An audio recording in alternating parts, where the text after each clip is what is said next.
नमस्कार, मैं हूं धर्मेंद्र। आप देख रहे हैं ऑनलाइन न्यूज इंडिया। सबसे पहले शुरुआत करते हैं मुबारकबाद से। मुबारकबाद आपको मिलनी चाहिए कि आपके चैनल ऑनलाइन न्यूज इंडिया ने हमने जो आपको ओपिनियन पोल दिखाया, जो एग्जिट पोल दिखाया, वही नतीजों में तब्दील हो रहा है। शुरुआती 100 सीटों के रुझान आ गए हैं और शुरुआती 100 सीटों के रुझान एक तरफा महागठबंधन की लहर बता रहे हैं। बीजेपी, नीतीश कुमार की जो पार्टी है, वो कहीं रेस में भी नहीं दिखाई दे रही है। शुरुआती 100 सीटों में जबरदस्त झटका लगा है। और एक चीज महत्वपूर्ण है, शुरुआती 100 सीटों के रुझान जो है, इधर दिखाइए, पहले पूरा जो है किस किस को जो है कितनी आई है वोटें, किस किस को जो है कितनी वोटें मिल रही हैं, किस किस को कितनी जो है पर जो है उनके उम्मीदवार जीत रहे हैं। लेकिन सबसे पहले आपको ये गौर करना चाहिए कि जो शुरुआती रुझान होता है, जो शुरुआती जो नतीजे आते हैं, वो किन के होते हैं। जो शुरुआती रुझान होता है, जो शुरुआती नतीजे आते हैं, वो होते हैं नौकरी पेशा लोगों के। पोस्टल बैलेट जो होता है वो सबसे पहले खुलता है और नौकरी पेशा जो लोग हैं वो बताते हैं कि इस बार उन्होंने किस किस सरकार चुनी है। दरअसल एक मुद्दा जो है वो लगातार उठाया जा रहा था, एक मुद्दा उठाया जा रहा था जंगल राज का।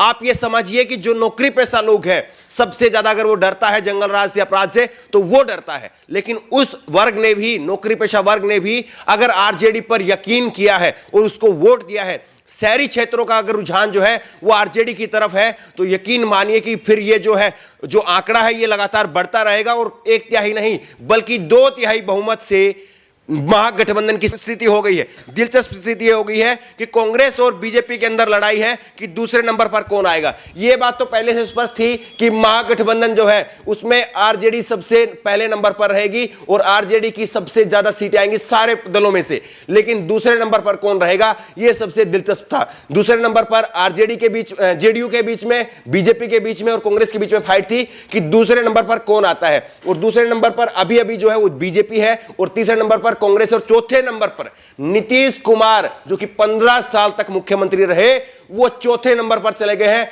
हालत ये हो गई है। पासवान जो लगातार कह रहे थे कि उनके दिल के अंदर हनुमान बसते हैं, वो तो मोदी जी के भक्त हैं, उनको भी जनता ने नकार दिया। चिराग पासवान तक का खाता खुलता नहीं दिखाई दे रहा है और केवल 4 सीटें जो है, केवल 4 सीटें दिखाई दे रही है, जिसमें सभी आ जाते हैं।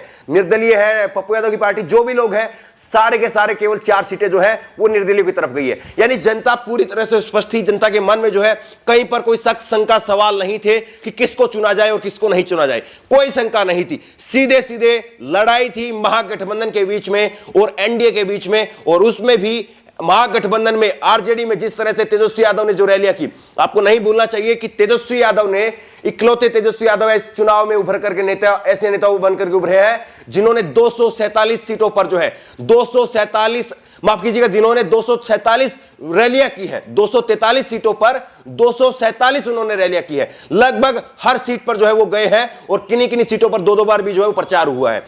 243 में से 247 सीटों पर रैलियां करना अकेले तेजस्वी यादव का ये बताता है कि तेजस्वी यादव ने इस चुनाव में जो है वो कितनी मेहनत की है। और उन्होंने लालू यादव का रिकॉर्ड तोड़ा। लालू यादव ने एक दिन के अंदर जो है वो 16 सभाएं की थी, लेकिन तेजस्वी यादव ने एक दिन के अंदर जो है वो 19 सभाएं की है। तो इस तरह से दिखाई दे रहा है कि महागठबंधन किस तरह से प्रचंड बहुमत की तरफ जो है वो लगातार बढ़ रहा है। और हम लगातार अभी भी कह रहे हैं कि जो ओपिनियन पोल आपको हमने दिखाया था 20 अक्टूबर को, वही ओपिनियन पोल जो है वो सही साबित होता हुआ नजर आ रहा है।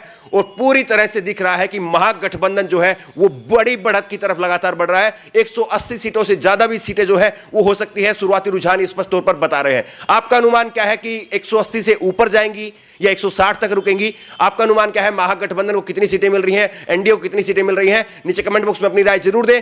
और इसी तरह की तमाम खबरों के लिए और आज दिन भर लगातार पल पल की खबर के लिए आप अपने चैनल ऑनलाइन न्यूज इंडिया को देखते रहिए। लगातार लोगों के साथ में शेयर करिए और सब्सक्राइब करिए। धन्यवाद।